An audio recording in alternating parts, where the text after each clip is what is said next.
Hello, my name is Josh Kidd. I'm currently enrolled in the Funeral Service Education Program at Jefferson State Community College in Birmingham, Alabama. For our Funeral Service Social Science class, we had to locate an article in a recent magazine that related to funeral service psychology. The article that I come across was entitled Best Friends Until the End. The article can be found in the American Funeral Director magazine, September the 2013 edition. The article talks about how in Anderson, Indiana, 2 canine officers were killed in the line of duty within 1 month of each other. The pain that the handlers felt wasn't just felt by them, but it was felt by the entire community. It was evident of the pain, the grief, the hurt, all the physical and the emotions that come along with the grief and mourning process in the pictures and also in the text. In the text we read of how 20 different canine units from across the state followed the handlers of the canines to the funeral home as they brought the bodies of the dogs there. As you continue through the text, the article talks about how a woman named Swinford, who worked at Luce Funeral Home and Crematory, which also included loyal and true pet cremation services, said that she had never experienced a service of this magnitude. For this service, the funeral directors and the funeral attendants showed the utmost respect and care for the family of these dogs. I believe society has drew a line between pet deaths and human deaths. When a pet dies, society looks at that and says we shouldn't cry, we shouldn't mourn, we shouldn't feel grief. And when a human dies, society says, well, it's okay to feel those things. I know the line is getting narrower and narrower as we move forward into the future, but still, I think that line is there. But for these handlers, these were their best friends in a quite literal sense. They had spent their entire lives with these dogs, and here this bond that they had developed with them had been broken. I was impacted personally and professionally by this article.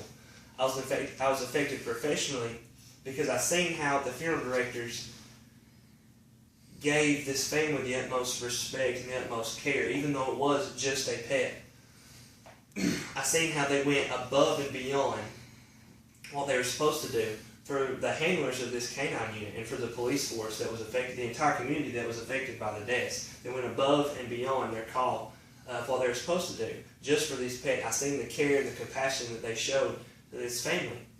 I was also affected personally because we all know that William Worden said in the book that there were 4 tasks of mourning. We have to accept death. We have to experience the feelings that come along with death.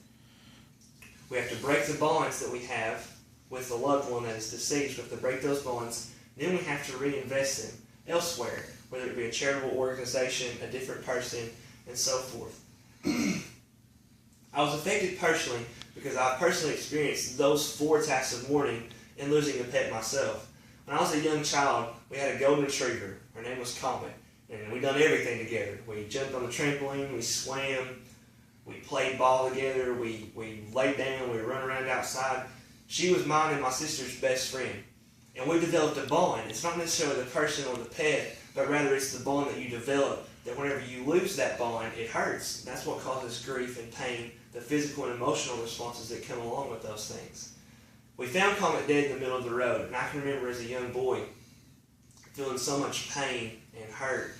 And as a young child, I wanted to deny the death. And as carnal beings, that's sometimes what we tend to do. We tend to deny the death.